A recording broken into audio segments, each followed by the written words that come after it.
Bonjour à tous, on se retrouve aujourd'hui parce que j'ai plein de nouveautés à vous présenter. Et oui, effectivement, de nombreux romans viennent rejoindre ma palle et ma bibliothèque.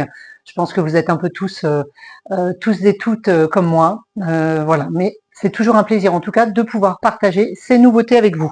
Alors on commence avec le second roman dans la catégorie littérature française du Grand Prix des lecteurs Pocket 2025, dont je suis jury, je vous le disais il y a quelque temps. Voilà. Alors ce second roman, le voici, c'est Florent Oiseau, Tout ce qui manque. Alors je vous avoue que je ne connais pas du tout cet auteur. Pour moi, ça va être une totale découverte. Visiblement, d'autres membres du jury le connaissent et en tout cas semblent beaucoup l'apprécier. Donc je pense que ça va être une très agréable lecture à laquelle je vais me mettre d'ici quelques jours. Je reviendrai bien sûr vous en parler très rapidement. Donc vous le voyez, hein, c'est un roman tout fin qui va aller très vite à lire, mais qui, je pense, devrait me réserver de belles surprises. Ensuite, nous partons sur le meurtre de Harriet Monckton d'Elizabeth Haynes, paru aux éditions Le Livre de Poche. Alors, ce roman, semble-t-il, est une enquête que mène Elizabeth Haynes 150 ans après le meurtre d'une jeune femme à Londres. Alors, je ne vous en dis pas plus, je reviendrai très rapidement vous parler également de ce livre. Je vous avoue que la couverture, je l'ai trouvée juste sublime. Et puis voilà, ça va être parfait pour mes voyages en train. Le format poche est toujours vraiment idéal. Voilà, donc le meurtre de Harriet Monckton par Elizabeth Haynes. Voilà, si vous connaissez, n'hésitez pas à revenir vers moi pour me dire ce que vous en avez pensé, sans faire de spoil, bien sûr. Troisième roman qui vient rejoindre ma pile à lire, c'est Le Temps des sorcières de Alix A. Harrow, qui est publié également aux éditions Le Livre de Poche. Vous voyez, cette couverture est absolument sublime. Le côté sorcière dans le New Salem en 1893 pardon, me séduit absolument. Voilà, écoutez, moi je connais pas non plus du tout cet auteur. Ça va être une découverte, donc vous voyez, très belle couverture. C'est quelque chose que j'apprécie beaucoup chez Le Livre de Poche, c'est que malgré que ce soit du poche, ils nous font de très belles couvertures. Alors là, on est quand même sur un roman qui est un petit peu plus costaud, donc il fera partie inévitablement des prochaines lectures, mais bon, il y en a tellement d'autres à lire. En tout cas, je suis très heureuse qu'ils viennent rejoindre ma pile à lire et ma bibliothèque. Et alors là, on part sur du grand classique. J'ai honte, mais j'ai tellement honte, si vous saviez, de ne jamais avoir lu de roman d'Alexandre Dumas.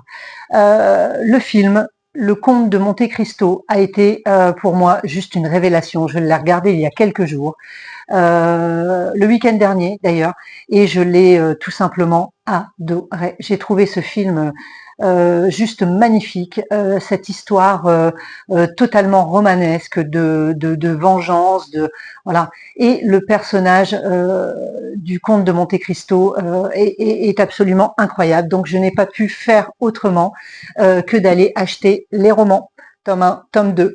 Alors, vous pourrez me reprocher de ne pas avoir acheté des belles éditions, etc. Eh ben non, écoutez, j'avais très envie d'avoir ces nouvelles éditions avec les photos du film, ce qui est rare chez moi en général. Voilà, quand un livre est adapté en film, je n'achète pas les éditions avec la photo du film.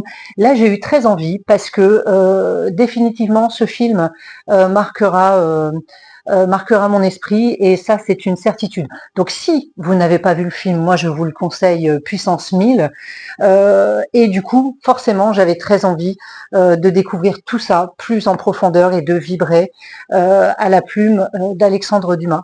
Voilà, donc je vous disais, j'ai honte, j'aurais dû le lire bien avant, mais je vous avoue qu'effectivement, sachant que le film sortait, j'attendais parce que je voulais être certaine de bien être capable d'appréhender l'histoire. Alors, vous me direz, quand on lit beaucoup, en général, tout se passe bien. Mais non, moi, je doute parfois et j'ai toujours un peu peur de ne pas être capable de comprendre, de m'ennuyer et du coup de me perdre dans des romans trop fournis pour moi. Voilà, donc je les ai achetés, j'espère pouvoir les lire le plus rapidement possible. En tout cas, on en reparle bien évidemment.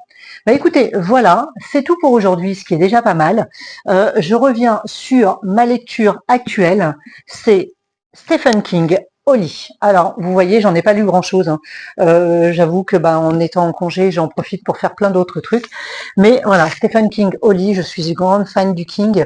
J'essaye d'avoir tous les romans, ce qui n'est pas toujours évident non plus, hein, comme tout le reste, il faut un certain budget. Voilà, mais écoutez, ça part plutôt bien. Je vous en dis plus aussi, hein, lors d'une prochaine vidéo, ce sera une chronique express, peut-être la 20e, peut-être la 21e, allez savoir.